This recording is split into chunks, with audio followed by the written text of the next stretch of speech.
السلام علیکم ورحمۃ اللہ وبرکاتہ۔ 7 سال پہلے دیور نے مجھ پر چوری کا الزام لگا کر مجھے گھر سے نکلوا دیا تھا۔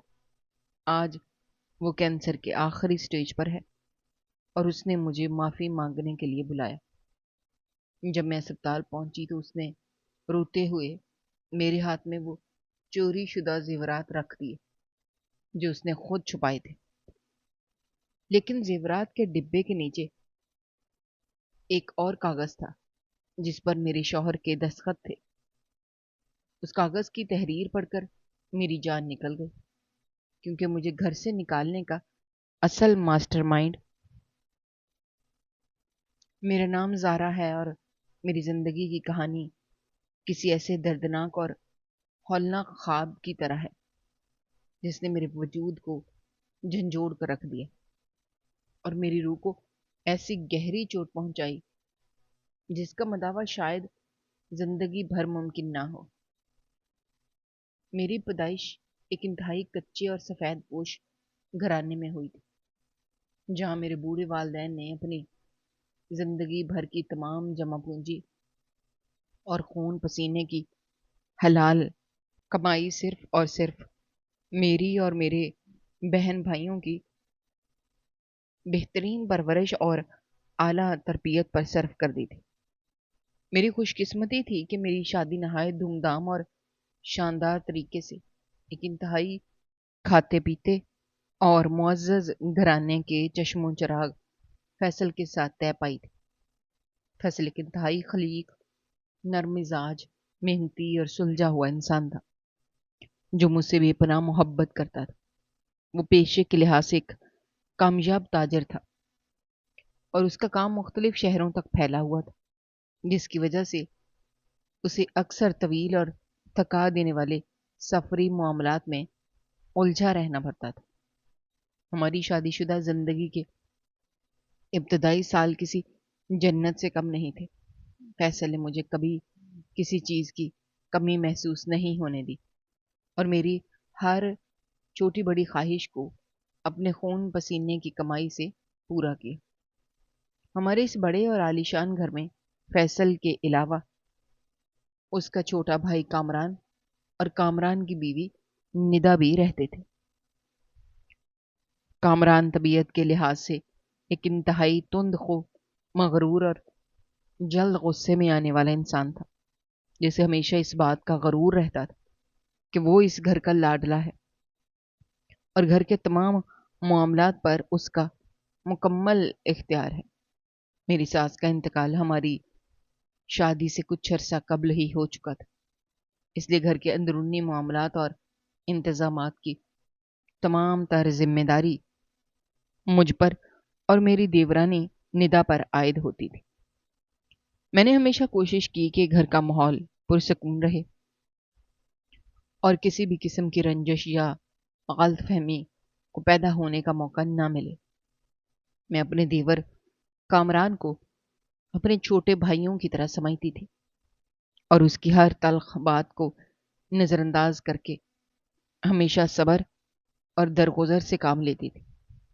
فیصل کی مجھ سے بے پناہ محبت اور میری عزت افزائی اکثر ندا اور کامران کی آنکھوں میں کھٹکتی تھی، لیکن فیصل ایک انتہائی منصف مزاج اور ایماندار انسان تھا۔ وہ کبھی کسی کے ساتھ ناانصافی نہیں کرتا تھا اور ہمیشہ حق کا ساتھ دیتا تھا، جس کی وجہ سے میں اس کے سائے میں خود کو ایک انتہائی محفوظ اور خوش قسمت تصور کرتی تھی۔ دن یوں ہی اپنی مخصوص اور پرسکون رفتار سے گزرتے جا رہے تھے اور مجھے اپنا یہ گھر کسی بہت بڑی نعمت سے کم نہیں لگتا تھا۔ میں اکثر اللہ کا شکر ادا کرتی کہ مجھے اتنے اچھے اور محبت کرنے والے شوہر کے ساتھ نصیب ہوا ہے، جو میری ہر تکلیف کو اپنی تکلیف سمجھتا ہے۔ لیکن مجھے کیا خبر تھی کہ میری ان خوشیوں کو کسی ظالم کی نظر بد لگنے والی ہے اور میری یہ ہستی کھیلتی دنیا کس طرح ایک ہی جھٹکے میں ریت کے محل کی طرح بکھر کر زمین بوس ہونے والی ہے۔ وہ 7 سال قبل کے موسم سرما کی ایک انتہائی سرد اور دھندلی شام تھی، جب فیصل اپنے ایک طویل اور انتہائی اہم کاروباری سفر کے سلسلے میں دوسرے شہر گیا ہوا تھا۔ گھر میں صرف میں، کامران، ندا اور 2 پرانے خادم موجود تھے۔ بادلوں نے آسمان کو مکمل طور پر گھیرا ہوا تھا اور ہلکی ہلکی بوندا باندی ہو رہی تھی، جس کی سردی کی شدت میں بے پناہ اضافہ کر دیا تھا۔ میں اپنے کمرے میں بیٹھی فیصل کی واپسی کا انتظار کر رہی تھی اور اس کے لیے ایک گرم چادر بننے میں مصروف تھی کہ اچانک ندا کے کمرے سے انتہائی دل دہلا دینے والی اور لرزہ خیز چیخیں ابھرنے لگیں۔ میں گھبرا کر اپنے ہاتھ میں موجود اون کا گولا وہیں پھینک کر دیوانہ وار اس کمرے کی طرف دوڑی۔ میرا دل کسی انجانے خوف سے زور زور سے دھڑک رہا تھا۔ جب میں ندا کے کمرے کے دروازے پر پہنچی تو میں نے جو منظر دیکھا وہ انتہائی ہولناک تھا۔ ندا اپنی کھلی ہوئی بڑی الماری کے سامنے فرش پر بیٹھی زاروں قطار رو رہی تھی۔ اس نے اپنے بال بکھیرے ہوئے تھے اور صدمے سے نڈھال لگ رہی تھی۔ کامران بھی غصے سے پاگل ہو رہا تھا اور پورے کمرے کا سامان الٹ پلٹ کر رہا تھا۔ میں نے گھبرا کر اور کانپتی آواز میں آگے بڑھ کر ندا سے پوچھا کہ کیا قیامت ٹوٹ پڑی ہے؟ تم اس طرح کیوں رو رہی ہو؟ ندا نے ہچکیاں لیتے ہوئے اور سسکتے ہوئے روتے روتے بتایا کہ اس کے سارے قیمتی زیورات، جن میں سونے کا وہ بھاری ہار، چوڑیاں اور بالیاں شامل تھیں، جو اس نے کل رات ہی ایک خاندانی تقریب سے واپسی پر الماری کے اندر خفیہ خانے میں ایک انتہائی خوبصورت سرخ رنگ کے مخملی ڈبے میں بہت احتیاط سے رکھے تھے، وہ وہاں سے مکمل طور پر غائب ہیں اور الماری کا تالا بھی کسی نے بے دردی سے توڑا ہوا ہے۔ یہ لرزہ خیز اور ہولناک خبر سننا تھی کہ میرے پاؤں تلے سے زمین نکل گئی، کیونکہ ہمارے گھر میں آج تک کبھی سوئی بھی چوری نہیں ہوئی تھی اور اتنے بھاری زیورات کا غائب ہو جانا کوئی معمولی بات نہیں تھی۔ میں نے جلدی سے آگے بڑھ کر ندا کو تسلی دینے کی کوشش کی اور کہا کہ تم پریشان نہ ہو، ہم مل کر پورا گھر تلاش کرتے ہیں، ضرور تم نے جلدی میں کہیں اور رکھ دیے ہوں گے۔ لیکن میری اس بات پر کامران ایک بپھرے ہوئے شیر کی طرح مجھ پر جھپٹا۔ اس کی آنکھوں میں عجیب سی درندگی اور نفرت چمک رہی تھی۔ اس نے انتہائی کڑکدار اور غضبناک آواز میں پورے گھر کو سر پر اٹھا لیا اور کہا کہ اس گھر میں باہر سے کوئی نہیں آیا، نہ ہی کسی خادم کی اتنی جرت ہے کہ وہ ہمارے کمرے تک پہنچ سکے۔ یہ کام گھر کے اندر کے ہی کسی فرد کا ہے اور میں اس چور کو کسی صورت نہیں چھوڑوں گا۔ کامران نے غصے میں آ کر اسی وقت گھر کے دونوں خادموں کو بلایا اور ان کی انتہائی سخت تلاشی لے لی، لیکن ان کے پاس کچھ برآمد نہ ہوا۔ اس کے بعد کامران نے ایک انتہائی بھیانک اور خوفناک فیصلہ کیا، جس نے میری زندگی کی تمام بنیادوں کو ہلا کر رکھ دیا۔ اس نے کہا کہ اب اس گھر کے ہر کمرے اور ہر کونے کی تلاشی لی جائے گی اور وہ خود میرے کمرے کی تلاشی لے گا۔ میں اس وقت بالکل مطمئن اور پرسکون تھی، کیونکہ میرا دامن بالکل صاف تھا۔ میں نے اسے بخوشی اپنے کمرے میں آنے کی اجازت دے دی، کیونکہ میں جانتی تھی کہ میں نے کوئی گناہ نہیں کیا۔ کامران تیز قدموں سے چلتا ہوا میرے کمرے میں داخل ہوا اور اس کے پیچھے پیچھے روتی ہوئی ندا بھی آ گئی۔ میں دروازے پر کھڑی حیرت اور صدمے سے یہ سب دیکھ رہی تھی۔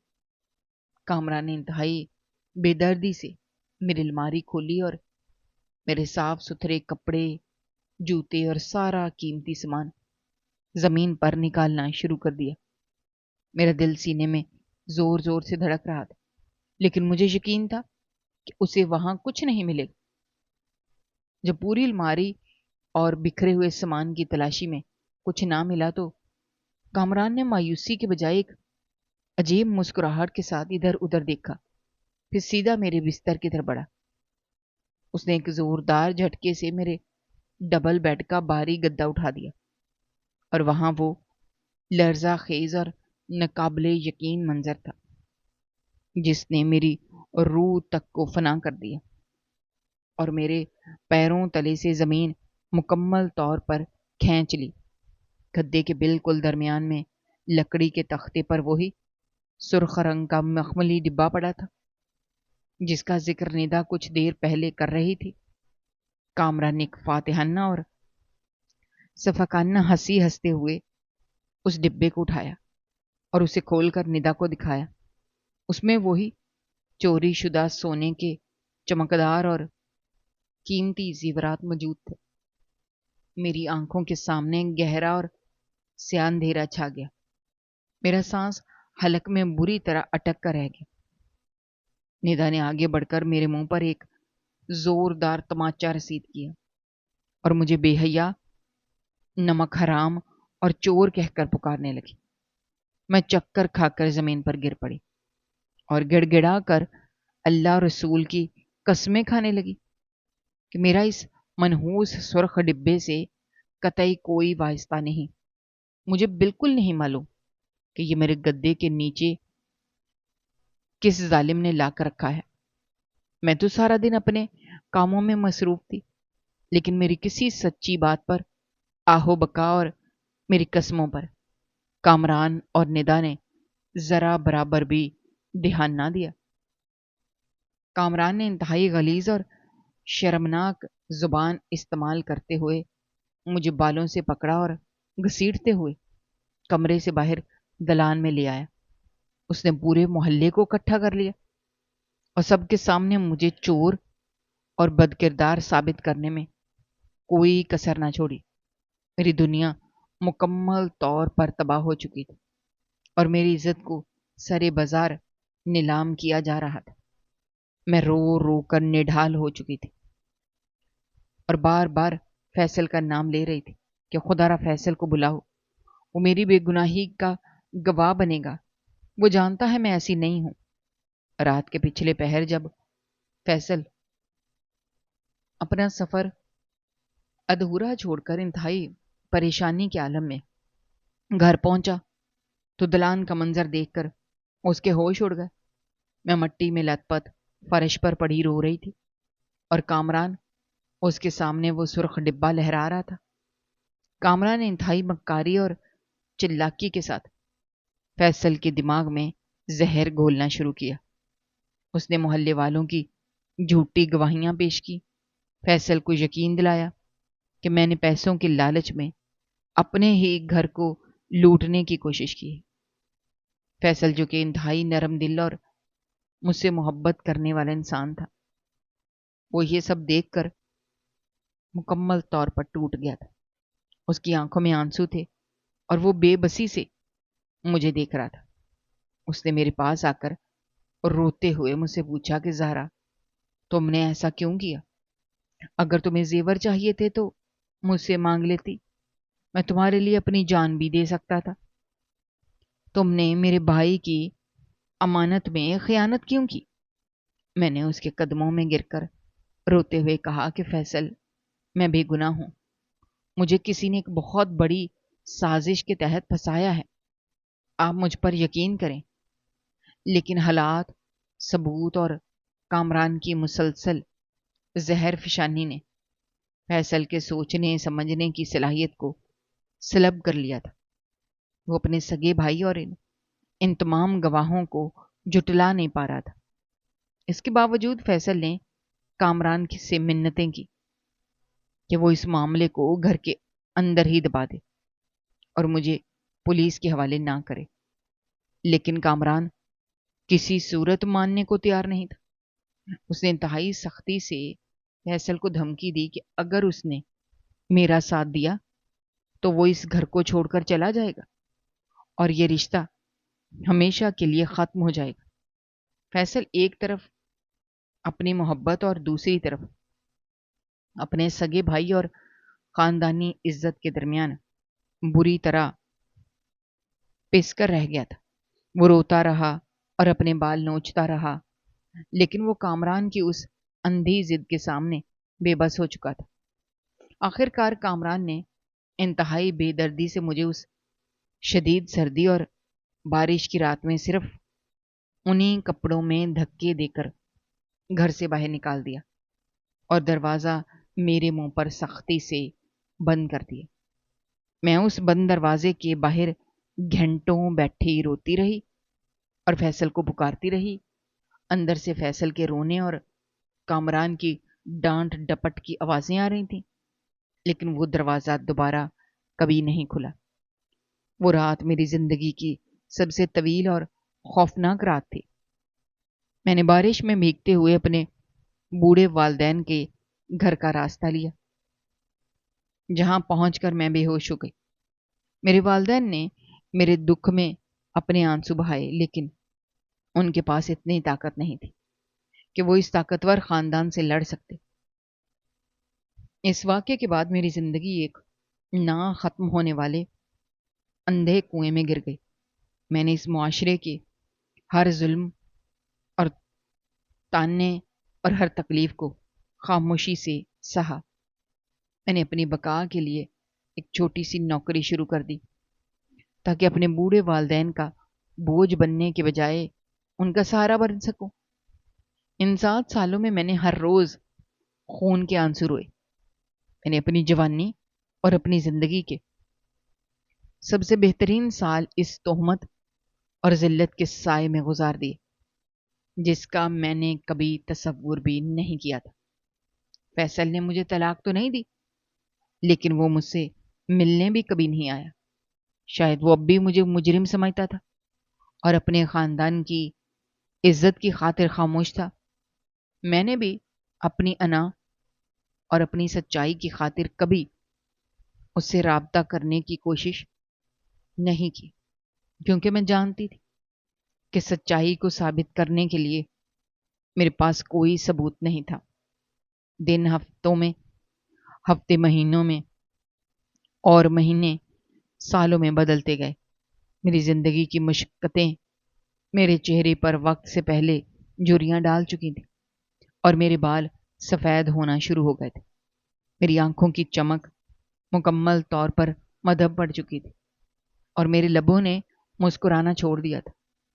میں نے اپنی پوری زندگی ایک روبوٹ کی طرح کام کرتے اور اپنے ماضی کی تلخ یادوں کو بھلانے کی ناکام کوشش کرتے ہوئے گزار دی تھی۔ اچانک تقدیر نے ایک بار پھر میرے ساتھ ایک انتہائی ہولناک اور حیرت انگیز کھیل کھیلنے کا فیصلہ کیا، جس نے میرے پورے وجود کی راکھ کو دوبارہ کرید کر رکھ دیا۔ یہ کل دوپہر کی بات ہے، جب میں اپنے دفتر میں فائلوں کے ایک ڈھیر میں سر دیے کام کر رہی تھی۔ اچانک میرے سامنے رکھے ہوئے موبائل پر ایک نامعلوم نمبر سے کال آئی۔ میں نے انتہائی تھکن بھری آواز میں وہ کال وصول کی، تو دوسری طرف سے آنے والی آواز نے میرے پورے جسم میں ایک سنسنی دوڑائی۔ وہ آواز کسی عورت کی تھی جو مسلسل رو رہی تھی اور ہچکیاں لے رہی تھی۔ میں نے گھبرا کر پوچھا کہ آپ کون ہیں اور کیوں رو رہے ہیں؟ تو اس نے روتے ہوئے بتایا، زارا بھابی، میں ندا بات کر رہی ہوں۔ ندا کا نام سنتے ہی میرے دماغ میں جیسے ہزاروں بجلیاں ایک ساتھ کوند گئیں اور وہ 7 سال پرانا ہولناک منظر میری آنکھوں کے سامنے ایک فلم کی طرح چلنے لگا۔ میں نے فوراً رابطہ کاٹنے کی کوشش کی، لیکن اس نے میری منتیں کرنا شروع کر دی اور روتے ہوئے کہا کہ خدا را رابطہ مت کاٹیں، کامران کی حالت بہت خراب ہے، وہ کینسر کے بالکل آخری اور جان لیوا درجے پر ہے، اسپتال کے بستر پر اپنی آخری سانسیں گن رہا ہے۔ ڈاکٹروں نے جواب دے دیا ہے، اس کا جسم مکمل طور پر گل سڑ چکا ہے، وہ پچھلے 3 دن سے مسلسل درد سے تڑپ رہا ہے، لیکن اس کی جان نہیں نکل رہی، کیونکہ وہ آپ سے اپنے اس بھیانک ظلم کی معافی مانگنا چاہتا ہے۔ جو اس نے 7 سال پہلے آپ کے ساتھ کیا تھا۔ وہ مسلسل آپ کا نام پکار رہا ہے اور کہہ رہا ہے کہ جب تک زارا بھابھی مجھے معاف نہیں کریں گی مجھے موت کا سکون نصیب نہیں ہوگا۔ خدا را ایک بار ہسپتال آ کر اسے معاف کر دے تاکہ اس کی روح کو پرواز کرنے میں آسانی ہو۔ یہ لرزہ خیز خبر سن کر میرا سارا وجود ایک سوکھے پتے کی طرح کانپنے لگا۔ میرے اندر غصہ، نفرت اور رحم کے ملے جلے جذبات کا ایک طوفان برپا ہو گیا۔ وہ شخص جس نے میری ہستی کھیلتی دنیا اجاڑ دی تھی، جس نے مجھ پر چوری کا غلیظ الزام لگایا تھا، جس کی وجہ سے میں 7 سال در بدر کی ٹھوکریں کھاتی رہی، آج وہ موت کے فرشتے کے سامنے بے بس اور لاچار پڑا مجھ سے رحم کی بھیک مانگ رہا تھا۔ میرا دل چاہا کہ میں انکار کر دوں اور اسے اس کی اذیت میں تڑپتا ہوا چھوڑ دوں، لیکن پھر میری تربیت اور میرے اندر کے نرم دل انسان نے مجھے اس بات پر مجبور کیا کہ میں ایک مرتے ہوئے شخص کی آخری خواہش کو رد نہ کروں اور اسے معاف کر کے اپنا معاملہ اللہ کے سپرد کر دوں۔ میں نے اپنے آنسو پونچھے، ندا سے اس ہسپتال کا پتہ پوچھ کر انتہائی بوجھل اور کانپتے قدموں کے ساتھ وہاں جانے کا فیصلہ کیا۔ شہر کے اس انتہائی بڑے اور سرکاری ہسپتال کی عمارت بہت پرانی اور خوفناک لگ رہی تھی۔ جب میں وہاں پہنچی تو چاروں طرف ایک عجیب سی اداسی اور موت کی بو پھیلی ہوئی تھی۔ میں راہداریوں سے گزرتی ہوئی کینسر کے اس مخصوص اور انتہائی نگہداشت والے حصے میں داخل ہوئی، جہاں مریض زندگی اور موت کی کشمکش میں مبتلا تھے۔ دیواروں کا رنگ اڑ چکا تھا، فضا میں دواؤں کی شدید بدبو رچی ہوئی تھی۔ میں چلتی ہوئی اس کمرے کے دروازے پر آ کر رک گئی جس کا نمبر ندا نے مجھے بتایا تھا۔ میں نے کانپتے ہاتھوں سے دروازے کو دھکا دیا اور اندر داخل ہوئی۔ سامنے بستر پر پڑا ہوا منظر دیکھ کر میری آنکھوں میں بے اختیار آنسو آ گئے اور میرے قدم وہیں جم کر رہ گئے۔ وہ کامران جو 7 سال پہلے غرور، تکبر اور طاقت کے نشے میں چور ہو کر مجھے میرے بالوں سے پکڑ کر گھسیٹ رہا تھا، آج وہ ہڈیوں کا انتہائی کمزور اور لاغر ڈھانچہ بن کر اس سفید بستر پر بے بسی سے پڑا ہوا تھا۔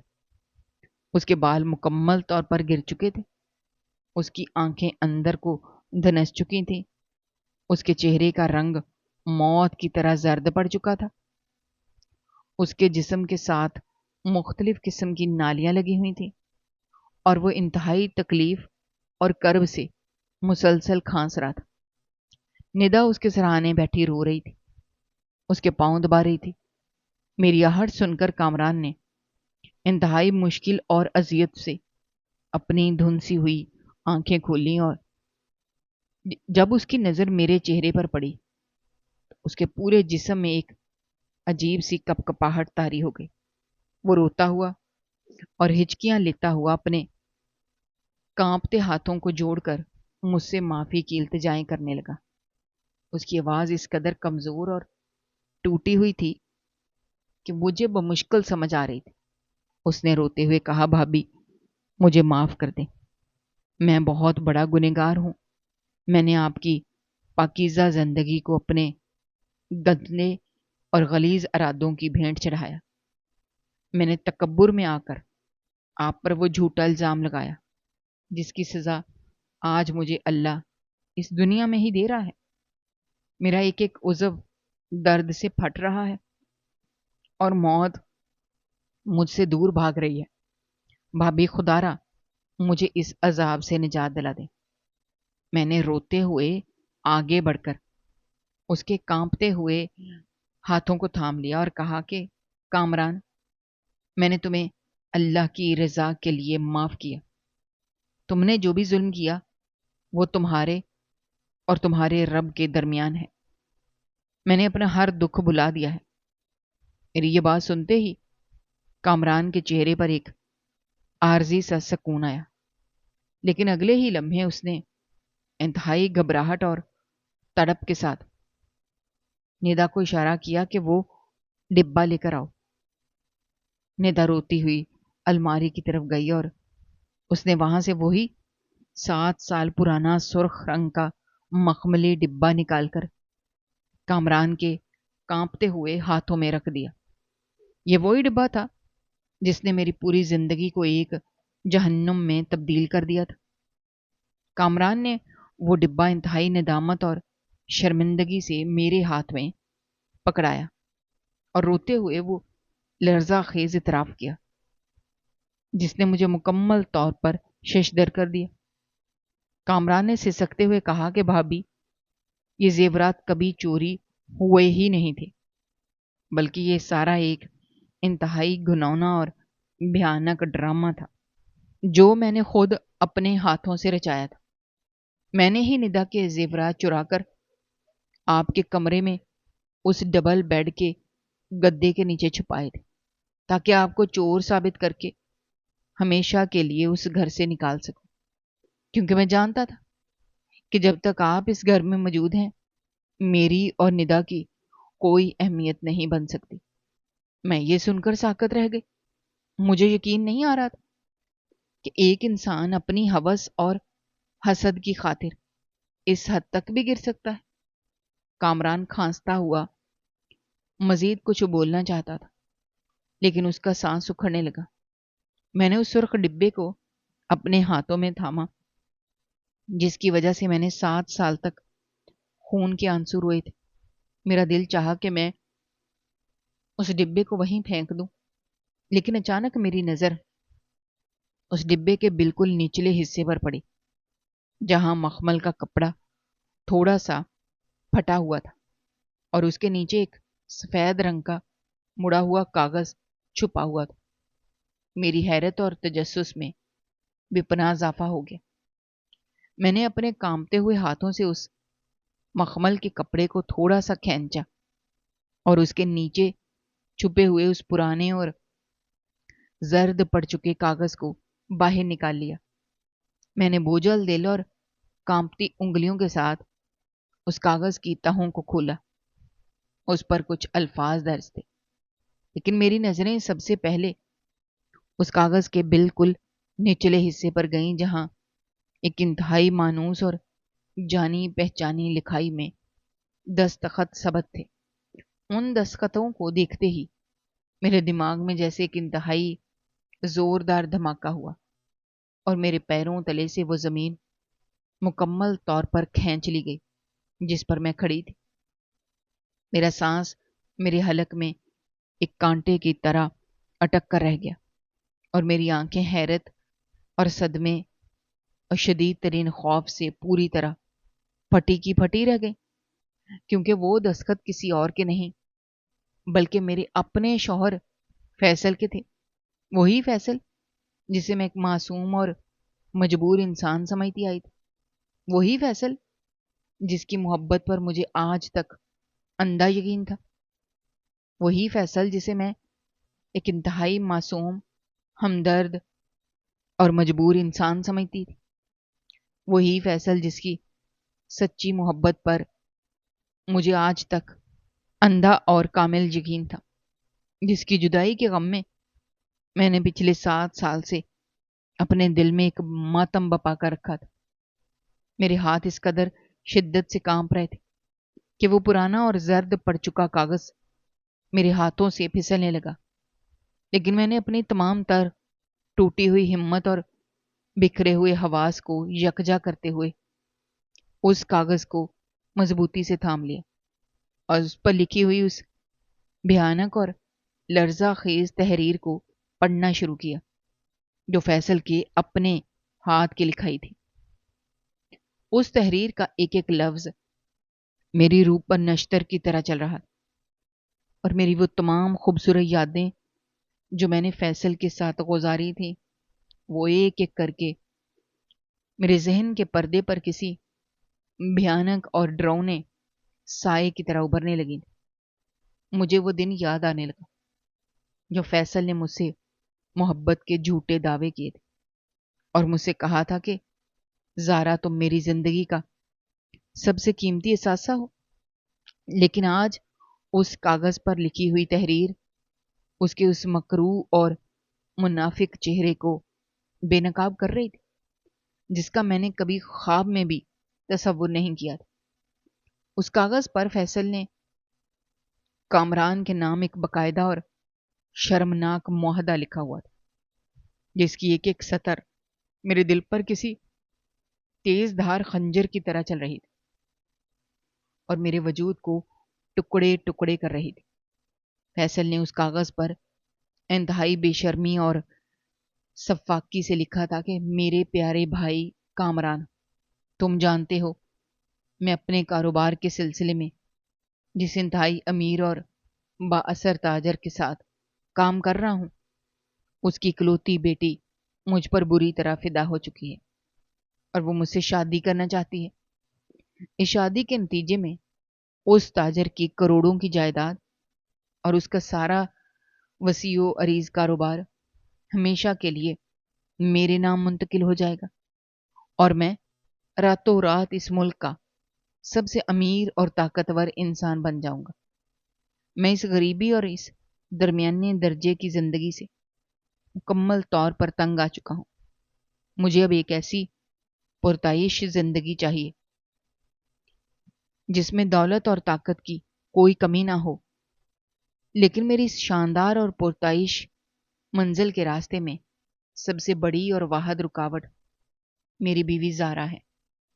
زارا ایک انتہائی نیک کردار، صابر اور فرمانبردار عورت ہے، جس کی وجہ سے میرے خاندان اور ہمارے محلے کا کوئی بھی شخص اس پر انگلی نہیں اٹھا سکتا اور میرے پاس اسے طلاق دینے یا گھر سے نکالنے کا کوئی بھی معقول اور ٹھوس بہانہ موجود نہیں ہے۔ اگر میں نے اسے بغیر کسی وجہ کے طلاق دی تو میرا خاندان اور معاشرہ میرے خلاف کھڑا ہو جائے گا اور میری وہ نیک نامی خاک میں مل جائے گی جو میں نے برسوں کی محنت سے بنائی ہے۔ اس لیے میرے بھائی، تمہیں میری اس مشکل کو حل کرنے کے لیے میری مدد کرنی ہوگی۔ تمہیں ایک ایسا ہولناک اور فول پروف منصوبہ بنانا ہوگا جس کے ذریعے زارا کو ایک بد کردار اور چور عورت ثابت کیا جا سکے۔ تم اپنی بیوی ندا کے وہ تمام بھاری اور قیمتی سونے کے زیورات چرا کر زارا کے کمرے میں اس کے بستر کے گدے کے نیچے چھپا دو اور پھر پورے گھر اور محلے کے سامنے ایک ایسا زبردست ڈرامہ رچاؤ کہ سب کو یقین آ جائے کہ زارا ایک انتہائی لالچی اور نمک حرام عورت ہے جس نے پیسوں کی ہوس میں اپنے ہی گھر کو لوٹ لیا ہے۔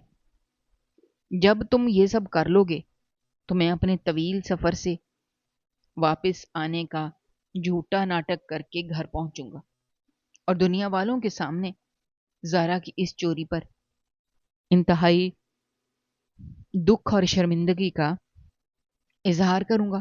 میں روؤں گا اور سب کو دکھاؤں گا کہ میرا دل کتنا ٹوٹ چکا ہے، لیکن میں اندر سے زارا کا ساتھ دینے کے بجائے تمہاری باتوں میں آنے کا بہانہ کروں گا اور تمہاری جھوٹی گواہیوں کو سچ مان کر زارا کو ہمیشہ کے لیے اس گھر سے دھکے دے کر نکال دوں گا اور دنیا کی نظروں میں ایک مظلوم اور دکھی شوہر بن جاؤں گا جس کی بیوی نے اس کی عزت کو سرے بازار نیلام کر دیا۔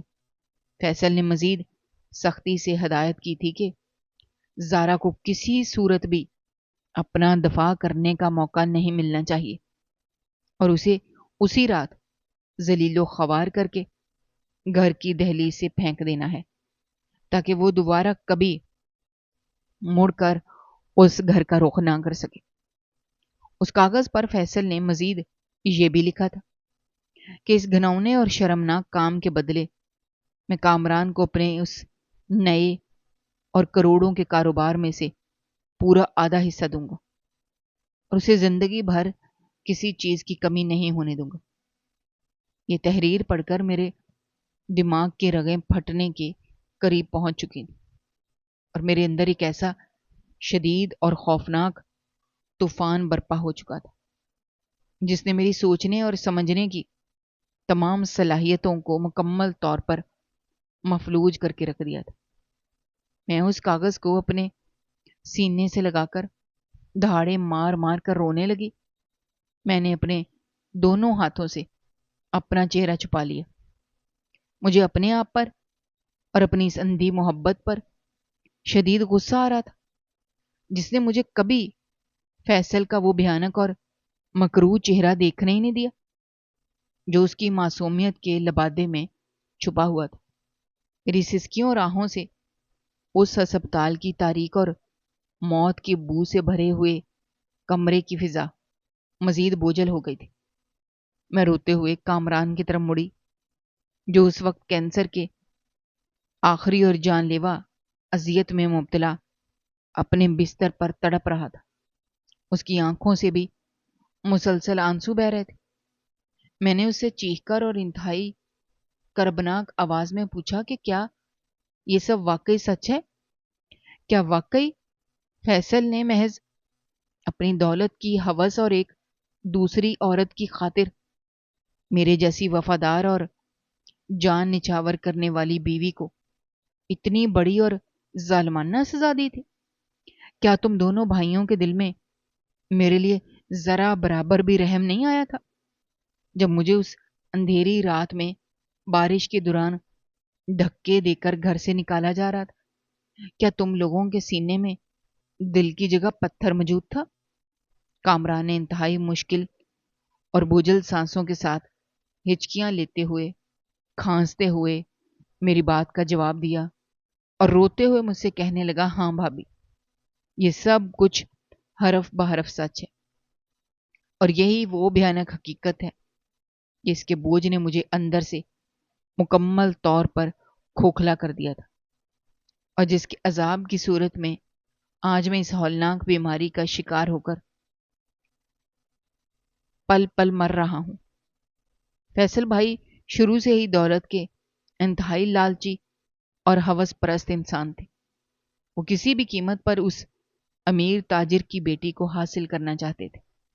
انہوں نے مجھے دولت کا وہ سبز باغ دکھایا جس کی چمک میری آنکھیں مکمل طور پر اندھی ہو چکی تھیں، اور میں نے اپنے سگے بھائی کی باتوں میں آ کر آپ جیسی پاک دامن اور فرشتہ صفت بھابھی کی زندگی کو اپنے ہی ہاتھوں سے ایک بھڑکتی ہوئی جہنم میں دھکیل دیا۔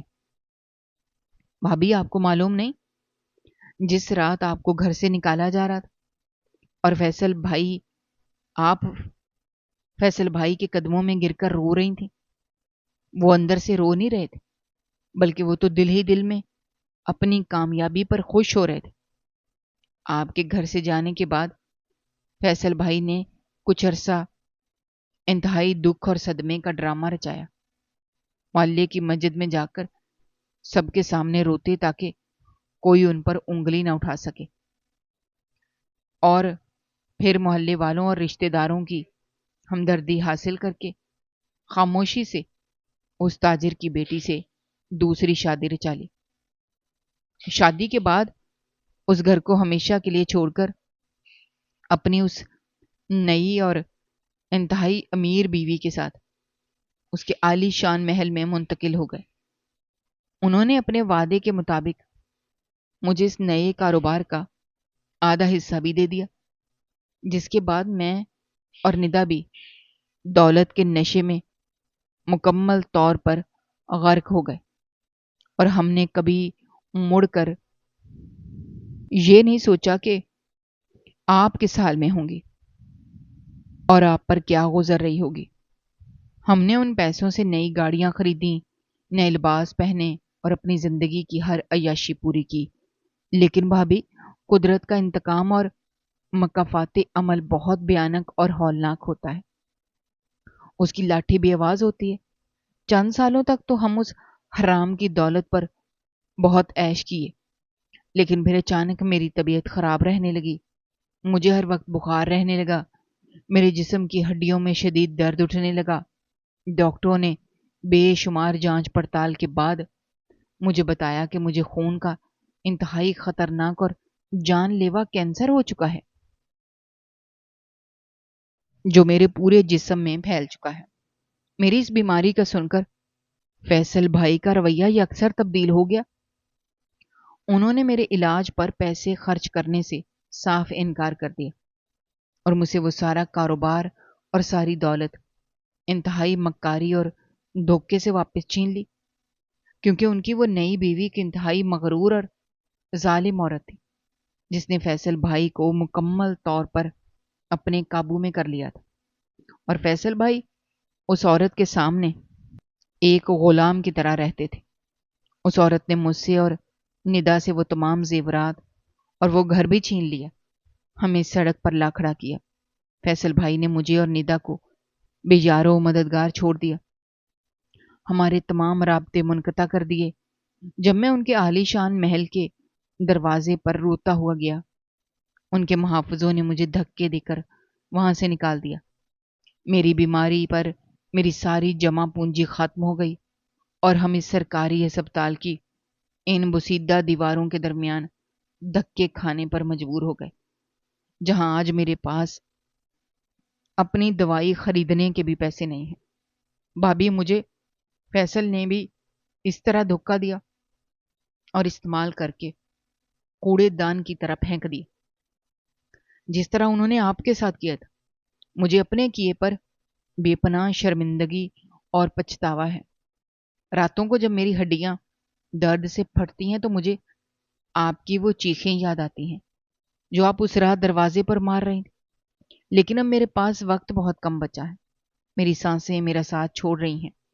ندا جو اس وقت کامران کے بستر کے پاس فرش پر بیٹھی زارو قطار رو رہی تھی، اس نے آگے بڑھ کر میرے قدموں کو مضبوطی سے پکڑ لیا، میرے جوتوں پر اپنا سر رکھ کر گڑ گڑانے لگی۔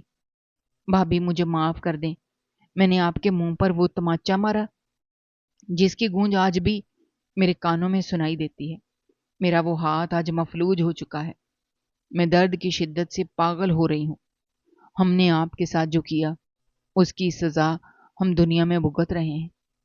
کامران کی یہ تمام دلخراش اور لرزہ خیز داستان اور ندا کی یہ التجائیں سن کر میرے دل میں موجود وہ سارا غصہ اور ساری نفرت جو میں نے 7 سالوں سے ان کے لیے پال رکھی تھی، وہ ایک عجیب سی بے حسی اور لاپرواہی کے گہرے سناٹے میں تبدیل ہو چکی تھی۔ مجھے اب کامران یا ندا پر غصہ آنے کے بجائے ان کی بے بسی اور ان کے خوفناک انجام پر شدید ترس آ رہا تھا، جس کے وہ خود اپنے ہاتھوں سے ذمہ دار بنے تھے۔ قدرت نے ان کا کیسا عبرتناک انجام کیا تھا کہ جس دولت کے لیے انہوں نے مجھے رلایا تھا، آج وہ اسی دولت کے لیے دوسروں کے قدموں میں گر رہے تھے۔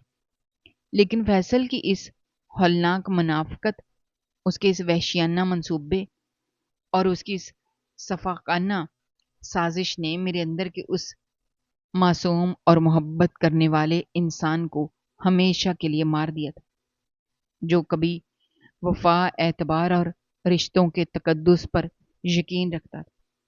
میں نے ان 7 سالوں میں جس شدید اذیت، جس کرب اور جس درد کو تنہا سہا تھا، آج وہ درد مجھے ایک انتہائی طاقتور، بے خوف اور ناقابل تسخیر عورت میں تبدیل کر چکا تھا۔ میری آنکھوں کے آنسو مکمل طور پر خشک ہو چکے تھے، میرے چہرے پر ایک انتہائی پرسرار اور سرد سکون طاری ہو چکا تھا۔ میں نے اپنے لباس سے وہ زرد اور بسیدہ کاغذ اٹھایا، احتیاط سے تہہ کر کے اپنی جیب میں محفوظ کر لیا۔ میں نے کامران کی طرف دیکھا جو اب زندگی کی آخری اور سب سے تکلیف دہ ہچکیاں لے رہا تھا۔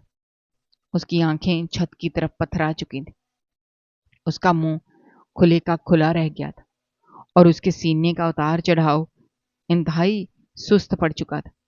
میں نے انتہائی پرسکون، سرد اور بے تاثر لہجے میں کامران سے مخاطب ہو کر کہا کہ کامران، میں نے تمہیں اللہ کی رضا اور اس کے خوف کے لیے معاف کیا، کیونکہ تمہاری مکافات عمل اور تمہاری سزا تمہیں اس دنیا میں مل چکی ہے، اور تمہارا رب بہترین، سب سے بڑا انصاف کرنے والا ہے۔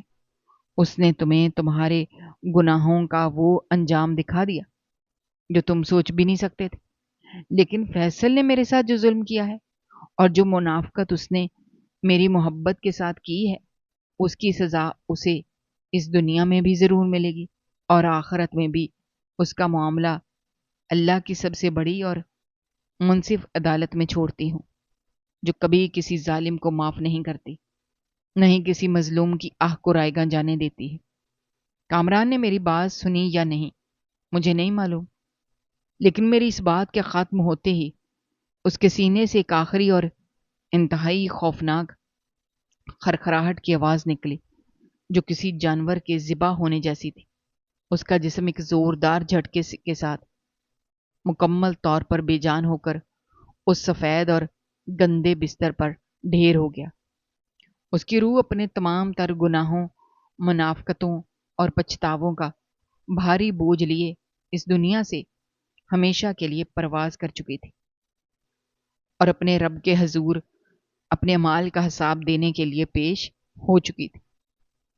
ندا کی دل خراش اور خوفناک چیخو پکار سے وہ کمرہ اور ہسپتال کی وہ تاریک راہداریاں گونجنے لگی۔ وہ اپنے بال نوچ رہی تھی، کامران کے سینے پر سر رکھ کر بیان کر رہی تھی، لیکن میرے دل میں اب کوئی خوف، کوئی غم، کوئی دکھ اور کوئی ہمدردی باقی نہیں رہی تھی۔ میں نے اس بے جان اور مردہ لاش کو ایک آخری بار اپنی سرد نظروں سے دیکھا، پھر خاموشی سے مڑ کر اس بدبودار اور موت کی فضا سے بھرے کمرے کے دروازے سے باہر نکل آئی۔ اسپتال کی ان تاریک اور لمبی راہداریوں سے گزرتے ہوئے مجھے یوں محسوس ہو رہا تھا جیسے میں نے اپنے ماضی کی تمام بھاری بیڑیوں، تمام بوجھ اور ان تمام الجھنوں کو جو مجھے پچھلے 7 سالوں سے کھوکھلا کر رہی تھی، ہمیشہ کے لیے اتار کر دور پھینک دیا ہے۔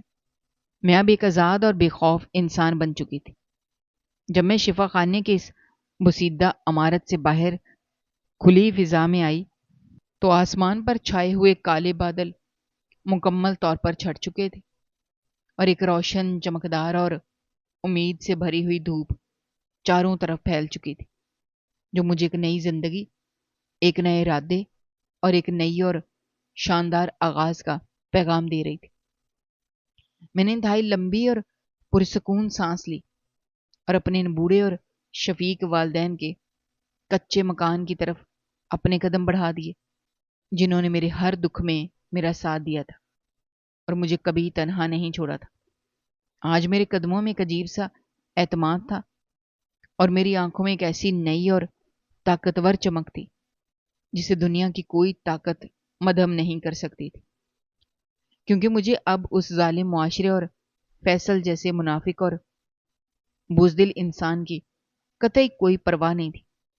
میں اپنی ذات میں مکمل ہو چکی تھی اور میں جان گئی تھی کہ میں اکیلی ہی اپنی زندگی کو سنوارنے اور بکھرے خوابوں کو دوبارہ جوڑنے اور اپنے قدموں پر ایک چٹان کی طرح کھڑا ہونے کی مکمل اور بھرپور صلاحیت رکھتی ہوں، اور یہ کڑوی مگر روشن سچائی مجھے ہمیشہ کے لیے ایک ناقابل شکست انسان بنا چکی تھی۔ اس دردناک اور سبق آموز کہانی سے ہمیں کئی گہرے سبق ملتے ہیں، جن میں پہلا سبق مکافات عمل کا ہے، جو یہ ثابت کرتا ہے کہ اس دنیا میں انسان جو بوتا ہے وہی کاٹتا ہے، اور ظالم کی رسی چاہے کتنی ہی دراز کیوں نہ ہو، وہ ایک دن قدرت کی گرفت میں ضرور آتی ہے۔ کامران اور فیصل نے محض دولت کی ہوس کی خاطر ایک معصوم عورت کی زندگی برباد کی، لیکن قدرت نے ان کے ظلم کا ایسا ہولناک انجام کیا کہ ان کی ساری دولت خاک میں مل گئی اور وہ اسی دنیا میں عبرت کا نشان بن گئے۔ دوسرا بڑا سبق رشتوں کی پہچان اور منافقت کے حوالے سے ہے۔ بسا اوقات وہ لوگ جن پر ہم اندھا یقین رکھتے ہیں، جنہیں ہم اپنا سب سے بڑا محافظ سمجھتے ہیں، وہی ہماری پیٹھ میں سب سے گہرا خنجر گھومتے ہیں۔ فیصل کی منافقت ہمیں بتاتی ہے کہ ظاہری شرافت کے لبادے میں چھپے انسان سب سے زیادہ خطرناک ہوتے ہیں، اس لیے ہمیشہ اپنی ذات اور اللہ پر بھروسہ رکھنا چاہیے۔ تیسرا اور سب سے اہم سبق صبر اور خود انحصاری کا ہے۔ زارا نے ان 7 سالوں میں جس صبر اور بہادری سے حالات کا مقابلہ کیا، اس نے اسے محتاج عورت سے ایک مضبوط اور ناقابل شکست انسان بنا دیا۔ یہ کہانی سکھاتی ہے کہ زندگی میں کتنی ہی بڑی مشکل کیوں نہ ہو، انسان کو کبھی ہمت نہیں ہارنی چاہیے، کیونکہ اللہ مظلوم کے ساتھ ہوتا ہے اور سچائی ضرور سامنے آتی ہے۔ عورت کی اصل طاقت کسی مرد کے سہارے میں نہیں، بلکہ اس کے اپنے کردار، ہمت اور حوصلے میں چھپی ہوتی ہے، جو اسے ہر طوفان سے ٹکرانے اور نئی امید کے ساتھ کھڑا ہونے کا بھرپور حوصلہ دیتی ہے۔ دوستو، ہماری آج کی یہ کہانی آپ کو کیسی لگی؟ کمنٹ باکس میں اپنی رائے کا اظہار کرنا مت بھولیے گا، اور اگر آپ ہمارے چینل پر نئے ہیں تو چینل کو سبسکرائب کرنا بھی مت بھولیے گا۔ شکریہ۔ اللہ حافظ۔